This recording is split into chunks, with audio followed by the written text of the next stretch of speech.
Crypto দিয়ে যেভাবে recharge করবেন। টপ আপে ক্লিক করবেন, এখান থেকে ক্রিপ্টো অটো, এরপর যত ডলার রিচার্জ করবেন ওইটা এখানে টাইপ করবেন। এলটিসি রিচার্জ করলে সর্বনিম্ন $2 রিচার্জ করতে হবে, আর অন্য কয়েন $1 রিচার্জ করতে পারবেন। তো আমি এলটিসিতে $2 রিচার্জ করে দেখাচ্ছি। এখানে $2 লোড করার জন্য টাইপ করতে হবে টু সেন্ড, এরপর একটা পেমেন্ট ইউআরএল দেখতে পাবেন, এই ইউআরএল ক্লিক করে পেমেন্ট করবেন। তো পেমেন্ট করার জন্য লিঙ্কে ক্লিক করুন। ক্লিক করলে এরকম একটা ইন্টারফেস দেখতে পাবেন।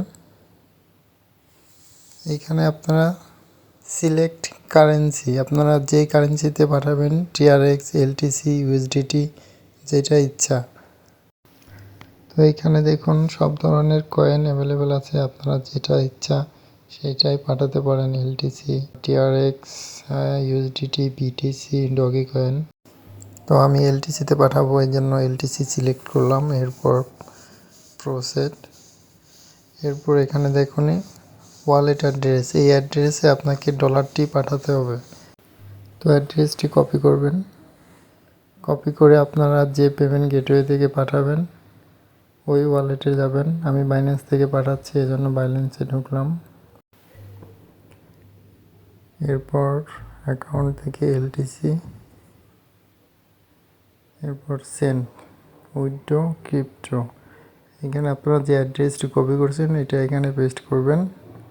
নেটওয়ার্ক দেখেন অটো সিলেক্ট হয়ে গেছে। এরপর যে অ্যামাউন্টটা পাঠাবেন, কত এলটিসি পাঠাতে হবে ওইটা এখানে দেখেন লেখা আছে, এটা এখানে কপি করবেন।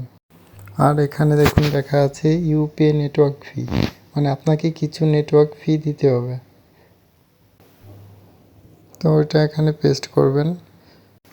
যেহেতু কিছু ফি কাটে সেহেতু আপনাকে এখানে কিছু সেন্ট বেশি পাঠাতে হবে, যেমন এখানে লেখা আছে 0.36। তো এখানে আপনারা 36-এর জায়গায় 0.37 করে দেবেন। আর যত বেশি পাঠাবেন পুরোটাই আপনারা অ্যাড হবে, সমস্যা নাই। কিন্তু যদি কম পাঠান তাহলে কিন্তু এটা অ্যাড হবে না, আপনার ওইখানে পেন্ডিং হয়ে থাকবে। এজন্য আমি 2.05 ইউএসডি সেন্ড করতেছি।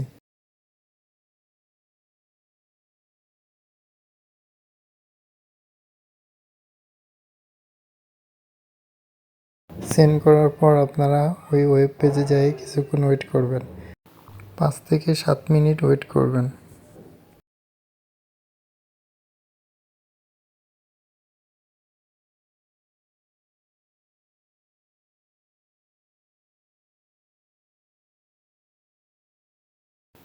ডলারটি অ্যাড হয়ে গেলে এই যেরকম মেসেজ দেখতে পাবেন। এরপর আপনি বটে ঢুকবেন, বটে গিয়ে চেক করবেন।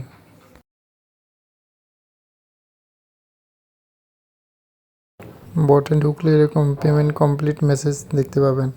এখানে দেখুন লেখা আছে পেড 2.06, মানে এই যে বেশি যেটা পাঠাইছেন ওই পুরোটাই অ্যাড হয়ে যাবে।